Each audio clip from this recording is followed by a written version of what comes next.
সেই শাপলা চত্বরকে রক্তে রঞ্জিত করেছিল। সংগ্রামী ভাই এবং বন্ধুগণ, এইভাবে একের পর এক ভারত বিরোধী শক্তিকে তারা নিঃশেষ করে এখানে বাংলাদেশে একটি রাম রাজত্ব কায়েম করার জন্য উদ্যোগ নিয়েছিল এবং বন্ধ করে বলেছিল আমরা 41 সালের আগে এই বাংলাদেশের ক্ষমতা থেকে আমরা বিদায় নেব না।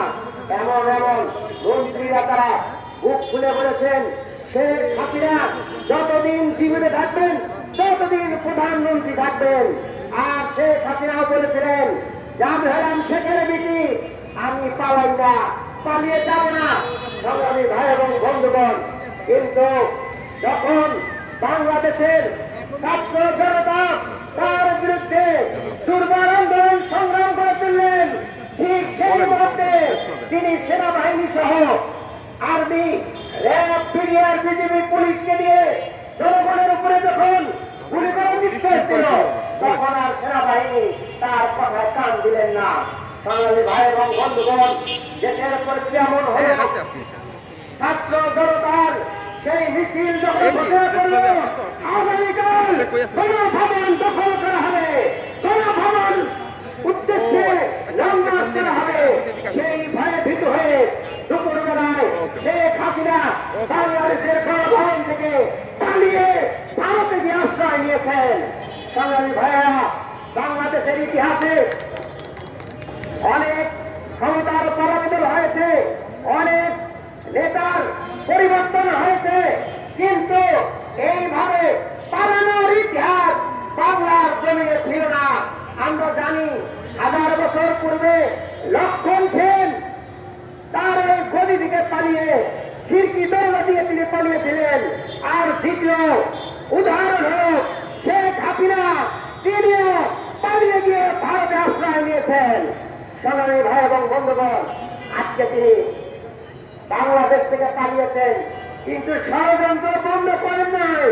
তিনি সেখান থেকে উস্কানি দিচ্ছে। তিনি বলছেন বাংলাদেশের আওয়ামী লীগের নেতা কর্মীদেরকে বলছেন তোমরা রেডি থাকো, আমি টুক করে বাংলাদেশে ঢুকে যাব। সংগ্রামী ভাই এবং বন্ধুগণ, এই দেশের মানুষ, এই দেশের ছাত্র, এই দেশের কিশোর, এই দেশের শিশু, নারীরা রক্ত দিয়েছে। তোমাকে টুক করে বাংলাদেশে আসার আর কোন সুযোগ দিবে না। সংগ্রামী ভাই এবং বন্ধুগণ, সেই সাথে সাথে শেখ হাসিনা ভারতের ক্ষমতাসীন বিজেপিকে তিনি মিসগাইড করছেন, সেখানকার মিডিয়াকে উস্কিয়ে দিচ্ছেন, বাংলাদেশের বিরুদ্ধে বিভিন্ন ধরনের অপপ্রচার করা হচ্ছে। আমরা বলতে চাই অপপ্রচার করে কোনো লাভ হবে না।